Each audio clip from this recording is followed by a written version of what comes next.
দাদা ক্লাস ঘর ভরা গল্পের ঝড়, পড়াশোনা দারুণ পরপর চোরা স্রোতে দাদা। ওয়েলকাম টু দাদার ক্লাস ঘর। আমাদের কথা মতো ক্লাস 10-এর টেক্সট বুক চলছে। কথা দিয়েছিলাম যে এই টেক্সট বুক মানে ক্লাস 10-এর সিলেবাস খুব শীঘ্রই শেষ করতে চলেছি।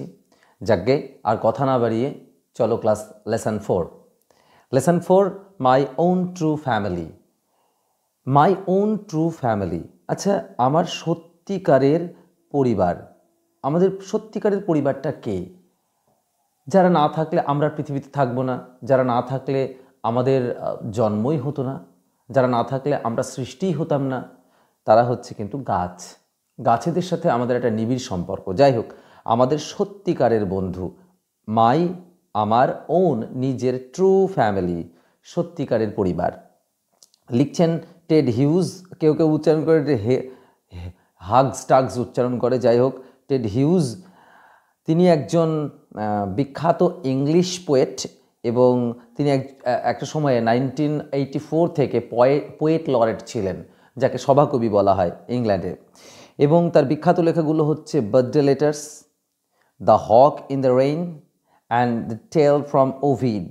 এগুলো তার বিখ্যাত লেখা। এবং টেড হিউজ সত্যি সত্যি একজন মাইলস্টোন বলা যেতে পারে ইংলিশ লিটারেচারের ক্ষেত্রে। আমাদের এই কবিতাটা কি বলছে?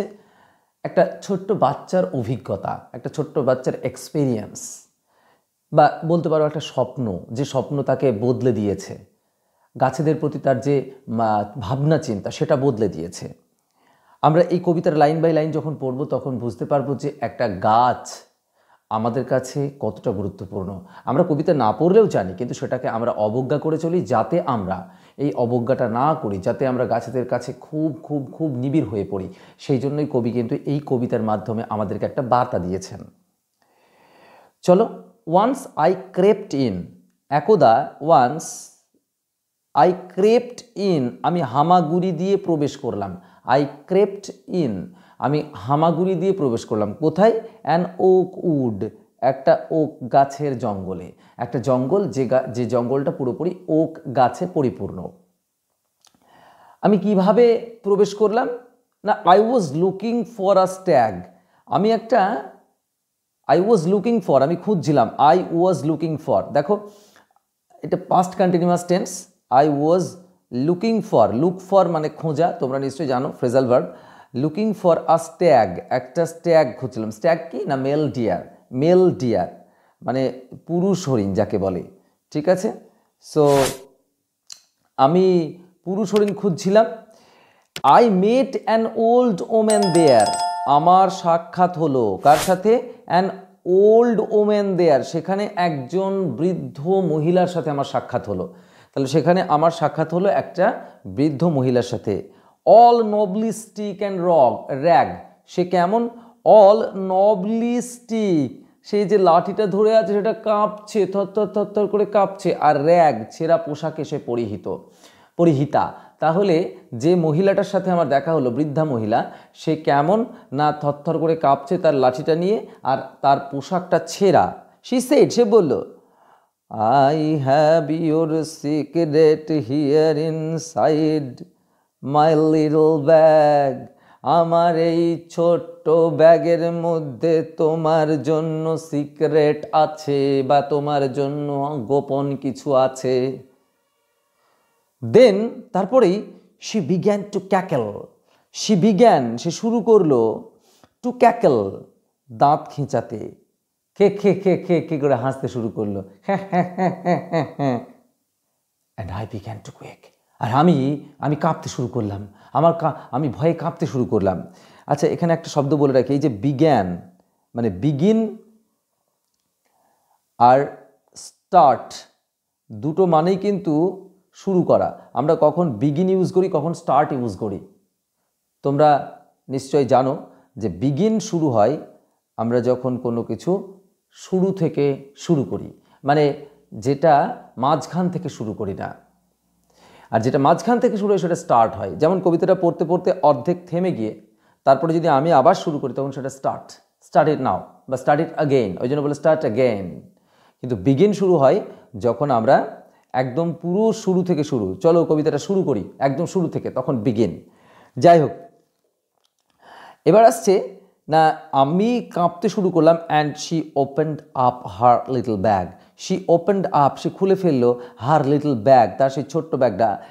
And I came twice awake, আর আমি কি করলাম, দ্বিগুণ সজাগ হয়ে গেলাম। আই কেম টুয়াইস অ্যাওয়েক, আমি দ্বিগুণ সজাগ হয়ে গেলাম। Surrounded by a staring tribe, surrounded by, আমার চারিদিকে ঘেরা রয়েছে কাদের দ্বারা, আ স্টিয়ারিং ট্রাইব। এ দেখো স্টিয়ারিং, এটা প্রেজেন্ট পার্টিসিপল অ্যাডজেক্টিভ হিসেবে ব্যবহৃত হয়েছে। ট্রাইব একটা উপজাতি, সেই উপজাতিরা আমার দিকে চেয়ে রয়েছে। স্টেয়ার মানে চেয়ে রয়েছে, একদল উপজাতি আমার দিকে চেয়ে রয়েছে, তারা আমার চারিদিকে ঘিরে রয়েছে। And me tied to a stake, আমাকে যেন বেঁধে রেখেছে একটা গোঁজের সাথে। Tied me to a stake. They said, তারা বলল, we are the oak trees and your own true family, we are the oak trees. সেই স্টিয়ারিং ট্রাইব বলে উঠলো, কি বলে উঠলো, আমরা হলাম ওক গাছেরা, আর তোমার ইয়োর ওন ট্রু ফ্যামিলি, তোমার সত্যিকারের পরিবার। উই আর চপড ডাউন, আমাদেরকে কেটে ফেলা হয়েছে, passive voice. We are torn up, আমাদেরকে ছিঁড়ে ফেলা হয়েছে। You do not blink an eye, তুমি একবারও চোখ মেলে দেখোনি। Unless you make a promise now, যতক্ষণ না তুমি একটা শপথ করছো এখন। Now you are going to die, তুমি মরতে চলেছ। তাহলে এই যে এতক্ষণ যে কথাগুলো হলো, এগুলো কাদের কথা, ওক গাছেদের কথা। তারা যেন সেই স্টিয়ারিং টাইপ, অর্থাৎ কেউ যেন মারা গেছে, মারা গিয়ে কী হয়, ভূত হয়। তো এখানে কবির কনসেপ্ট হচ্ছে সেই সমস্ত ওক গাছগুলো যাদেরকে কেটে ফেলা হয়েছে, যাদেরকে মেরে ফেলা হয়েছে, সেই ওক গাছগুলো যেন ভূত হয়ে সেই ছোট্ট বাচ্চাটার কাছে এসেছে। বাচ্চাটার কাছে এসে বলছে, তুমি, আমরা হচ্ছে সেই ওক গাছ যাদেরকে কেটে ফেলা হয়েছে, ছিঁড়ে ফেলা হয়েছে, মেরে ফেলা হয়েছে, আর তুমি একবারও চোখ মেলে দেখোনি। আমাদের চারিপাশে এরকম গাছ কাটা হয়, আমরা একবারও কিন্তু না করি না, আমরা কিন্তু একবারও প্রোটেস্ট করি না যে গাছটা কেটো না। কিন্তু সেই গাছেরা কতটা ভয়ানক হতে পারে ভাবো। সেই গাছ যদি ভূত হয়ে এসে তোমার ঘাড়ে চাপে যে তুমি একবারও কেন আমার দিকে ফিরে তাকালে না যখন কাটছিল, ঠিক সেরকমভাবে এই বাচ্চাটাকে শপথ করতে বলছে। বলো, তুমি শপথ করো, যতক্ষণ না তুমি শপথ করবে ততক্ষণ, তুমি শপথ না করে তুমি মারা যাবে। কি শপথ? শপথটা কি? whenever you see an oak tree felled, তুমি যখনই কোনো ওক গাছ কাটতে দেখবে, swear now, শপথ করো, you will plant two, তুমি দুটো গাছ লাগাবে। তুমি বলো, যদি তুমি কোথাও দেখো একটা ওক গাছ কাটা হচ্ছে, তাহলে তুমি দুটো গাছ লাগাবে। শপথ করো আগে, তা নাহলে তুমি মরতে চলেছ। আনলেস ইউ সোয়ার, তুমি যতক্ষণ না তুমি শপথ নেবে, যদি শপথ না নাও, the black oak bark will wrinkle over you, এই কালো ওক গাছের ছালেরা তোমাকে জড়িয়ে নেবে।